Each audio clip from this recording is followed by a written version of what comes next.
सोचिए जरा, जिस घर में एक लड़की को उसकी असली पहचान तक नहीं पता, उसी घर में उसकी जिंदगी का सबसे बड़ा तूफान आने वाला है। और ये तूफान इतना खतरनाक होगा कि सब कुछ पलट कर रख देगा। अगर आपको ऐसे जबरदस्त ट्विस्ट वाली कहानियां पसंद है तो अभी इसी वक्त चैनल को सब्सक्राइब कर लीजिए, ताकि आगे की हर बड़ी अपडेट आपसे मिस ना हो। अब कहानी को ध्यान से समझिए। इस घर में सब कुछ ऐसा चल रहा था जैसे सबको सब कुछ पता हो, लेकिन असलियत कुछ और ही थी। पूरी दुनिया में सिर्फ सरू को ही इस बात की भनक नहीं थी कि वो इस घर की सबसे बड़ी वारिस है। उसे कभी एहसास ही नहीं होने दिया गया कि उसका इस घर पर हक है। हर किसी ने उसे बस एक आम लड़की समझा, एक ऐसी लड़की जो किस्मत के भरोसे जी रही है। लेकिन किस्मत ने उसके लिए कुछ और ही लिख रखा था। जिस दिन सरू इस घर में पूरी तरह एंटर करने वाली होती है, उसी दिन उसके साथ ऐसा हादसा होने वाला है जिसे कोई भूल नहीं पाएगा। घर के अंदर पहले से ही साजिशें चल रही थी, नफरत की चादर बिछी हुई थी और उसी नफरत के नीचे कांच के नुकीले टुकड़े छुपा दिए गए थे। जैसे ही सरू आगे बढ़ेगी, उसका पैर फिसलेगा और वो सीधे उन कांच के टुकड़ों पर गिरेगी। उसके चेहरे और शरीर पर गहरी चोटें आएंगी। ये सब देखकर हर किसी के होश उड़ जाएंगे।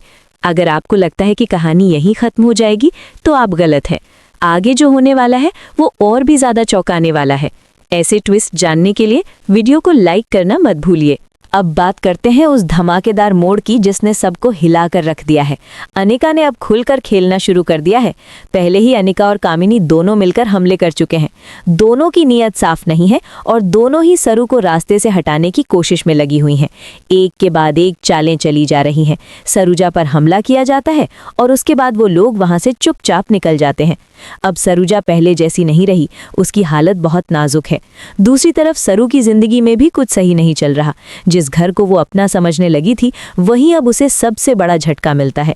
घर में खूब सारा ड्रामा होता है, आंसू बहते हैं, आरोप प्रत्यारोप लगते हैं और आखिर में फैसला होता है कि चंदा ही इस घर की पोती है। सबके सामने चंदा को इस घर की वारिस घोषित कर दिया जाता है। ये सुनकर सरू के पैरों तले जमीन खिसक जाती है। अगर आपको लगता है कि ये सब बहुत इमोशनल है तो कमेंट में दिल वाला इमोजी जरूर डालिए। इतना ही नहीं, सबूत भी चंदा के पक्ष में जाते हैं। उसके हाथ पर वो काला निशान दिखाई देता है जो इस घर की पहचान माना जाता है। ऊपर से सरूजा की पोटली भी चंदा के पास मिल जाती है। ये देखकर घर के बड़े बुजुर्गों का भरोसा पूरी तरह चंदा पर हो जाता है।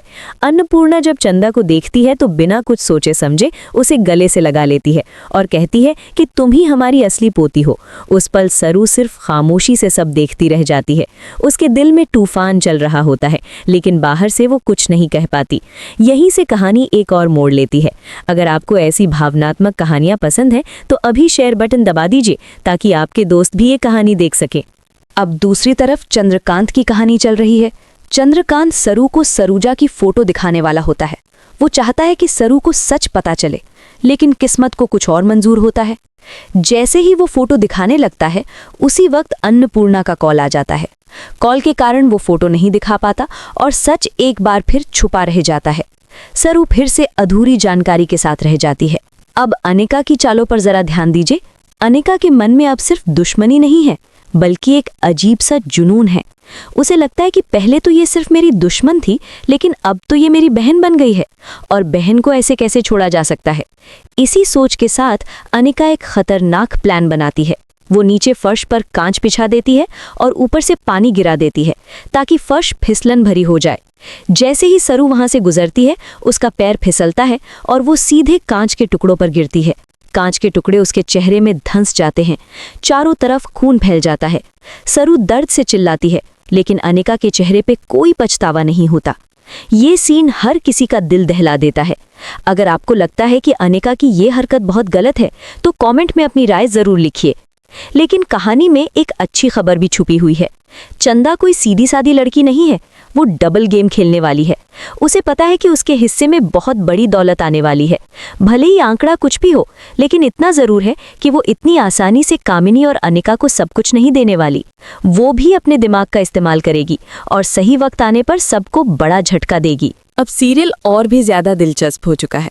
इस परिवार को अगर कोई बचा सकता है तो वो सिर्फ सरू है। लेकिन सवाल ये है कि क्या सरू खुद को बचा पाएगी?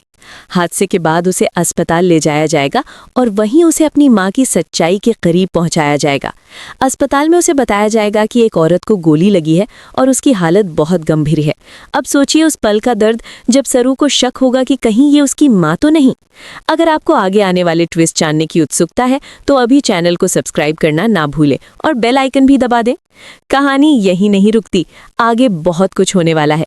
क्या सरूजा की जान बचेगी?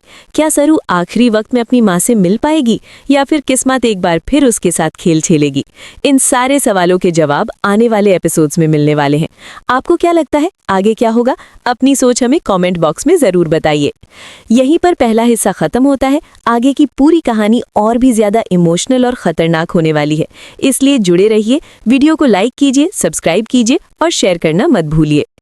अब कहानी वहां से आगे बढ़ती है जहां सरू खून से लथपथ जमीन पर पड़ी होती है। पूरे घर में अफरा तफरी मच जाती है। कोई चिल्ला रहा है, कोई पानी ला रहा है, तो कोई बस खड़ा होकर तमाशा देख रहा है। अनिका अंदर ही अंदर खुश होती है, लेकिन बाहर से झूठी चिंता दिखाती है। कामिनी भी वही पुराना ड्रामा करती है, जैसे उसे कुछ पता ही नहीं। अगर आपको ऐसे नकाब पहने हुए किरदारों की सच्चाई जानना अच्छा लगता है तो अभी वीडियो को लाइक कर दीजिए। सरू को तुरंत अस्पताल ले जाया जाता है। रास्ते भर उसकी आंखें आधी बंद रहती हैं और दिमाग में अजीब अजीब ख्याल आते हैं। उसे बार बार अपनी मां की याद आती है। वो सोचती है कि अगर आज उसकी मां उसके साथ होती तो शायद उसे इतना अकेला महसूस नहीं करना पड़ता। एम्बुलेंस की आवाज़, लोगों की भाग दौड़ और सरू का दर्द सब मिलकर माहौल को बहुत भारी बना देते हैं। अस्पताल पहुंचते ही डॉक्टर उसे इमरजेंसी में ले जाते हैं। डॉक्टर बताते हैं कि चेहरे पर कांच के टुकड़े गहरे धंसे हुए हैं और बहुत सावधानी से ऑपरेशन करना पड़ेगा। बाहर सब लोग बेचैनी से इंतजार कर रहे होते हैं। अन्नपूर्णा भगवान से प्रार्थना कर रही होती है, लेकिन उसके मन में अब भी चंदा ही घूम रही होती है। सरू के लिए उसके दिल में वो अपनापन अब भी पूरी तरह नहीं आ पाया। इसी अस्पताल में एक और बड़ा सच छुपा होता है। नर्सों की बातचीत से पता चलता है कि एक औरत को गोली लगी है और उसकी हालत बहुत नाजुक है। ये बात सरू के कानों तक पहुंचती है। उसका दिल जोर जोर से धड़कने लगता है। उसे अंदर से एक डर सा महसूस होता है। उसे लगता है कि कहीं ये उसकी मां तो नहीं। अगर आपको ऐसे सस्पेंस वाले मोमेंट्स पसंद है तो कमेंट में इंतज़ार ज़रूर लिखिए। सरू ऑपरेशन थिएटर में होती है, लेकिन उसका दिमाग कहीं और भटक रहा होता है। वो बार बार अपनी मां का चेहरा याद करती है। फ्लैशबैक में दिखता है कि कैसे उसकी मां ने उसे बचाने के लिए सब कुछ सहा था, कैसे उसने हमेशा सरू को मजबूत रहने की सीख दी थी। आज वही सरू खुद टूटती हुई महसूस कर रही है। अब कहानी में चंद्रकांत की एंट्री फिर से होती है। उसे अब पछतावा होता है कि काश वो वक्त रहते सरू को सच बता देता। वो फैसला करता है कि अब चाहे कुछ भी हो जाए वो सच सामने लाएगा। वो सरूजा की फोटो और सारे सबूत लेकर अस्पताल पहुंचता है। इधर चंदा को भी कुछ कुछ शक होने लगता है। उसे लगता है कि इस घर की कहानी जितनी दिखती है उससे कहीं ज्यादा गहरी है। वो सरू के कमरे के बाहर खड़ी होकर उसे देखती है और पहली बार उसके दिल में सरू के लिए सच्ची हमदर्दी जागती है। अगर आपको लगता है कि चंदा का दिल बदल रहा है तो इस वीडियो को शेयर करना मत भूलिए। अब सबसे इमोशनल मोमेंट आने वाला है। डॉक्टर बताते हैं कि गोली लगी औरत की हालत बहुत गंभीर है और उसके बचने के चांस बहुत कम है। सरू को होश आता है और वो कांपती आवाज में उस औरत के बारे में पूछती है। जब उसे बताया जाता है कि वो उसकी मां हो सकती है तो सरू टूट जाती है। वो डॉक्टरों से गिड़गिड़ा कर कहती है कि उसे अपनी मां से मिलने दिया जाए। अब बात करते हैं उस धमाकेदार मोड़ की जिसने सबको हिलाकर रख दिया है। अनिका ने अब खुलकर खेलना शुरू कर दिया है। पहले ही अनिका और कामिनी दोनों मिलकर हमले कर चुके हैं। दोनों की नीयत साफ नहीं है और दोनों ही सरू को रास्ते से हटाने की कोशिश में लगी हुई हैं। एक के बाद एक चालें चली जा रही हैं। सरूजा पर हमला किया जाता है और उसके बाद वो लोग वहां से चुपचाप निकल जाते हैं। अब सरूजा पहले जैसी नहीं रही, उसकी हालत बहुत नाजुक है। दूसरी तरफ सरू की जिंदगी में भी कुछ सही नहीं चल रहा। जिस घर को वो अपना समझने लगी थी वहीं अब उसे सबसे बड़ा झटका मिलता है। घर में खूब सारा ड्रामा होता है, आंसू बहते हैं, आरोप प्रत्यारोप लगते हैं और आखिर में फैसला होता है कि चंदा ही इस घर की पोती है। सबके सामने चंदा को इस घर की वारिस घोषित कर दिया जाता है। ये सुनकर सरू के पैरों तले जमीन खिसक जाती है। अगर आपको लगता है कि ये सब बहुत इमोशनल है तो कमेंट में दिल वाला इमोजी जरूर डालिए। इतना ही नहीं, सबूत भी चंदा के पक्ष में जाते हैं। उसके हाथ पर वो काला निशान दिखाई देता है जो इस घर की पहचान माना जाता है। ऊपर से सरोजा की पोटली भी चंदा के पास मिल जाती है। ये देखकर घर के बड़े बुजुर्गों का भरोसा पूरी तरह चंदा पर हो जाता है। अन्नपूर्णा जब चंदा को देखती है तो बिना कुछ सोचे समझे उसे गले से लगा लेती है और कहती है कि तुम ही हमारी असली पोती हो। उस पल सरू सिर्फ खामोशी से सब देखती रह जाती है। उसके दिल में तूफान चल रहा होता है, लेकिन बाहर से वो कुछ नहीं कह पाती। यहीं से कहानी एक और मोड़ लेती है। अगर आपको ऐसी भावनात्मक कहानियां पसंद हैं तो अभी शेयर बटन दबा दीजिए ताकि आपके दोस्त भी ये कहानी देख सके। अब दूसरी तरफ चंद्रकांत की कहानी चल रही है। चंद्रकांत सरू को सरूजा की फोटो दिखाने वाला होता है। वो चाहता है कि सरू को सच पता चले, लेकिन किस्मत को कुछ और मंजूर होता है। जैसे ही वो फोटो दिखाने लगता है, उसी वक्त अन्नपूर्णा का कॉल आ जाता है। कॉल के कारण वो फोटो नहीं दिखा पाता और सच एक बार फिर छुपा रह जाता है। सरू फिर से अधूरी जानकारी के साथ रह जाती है। अब अनिका की चालों पर जरा ध्यान दीजिए।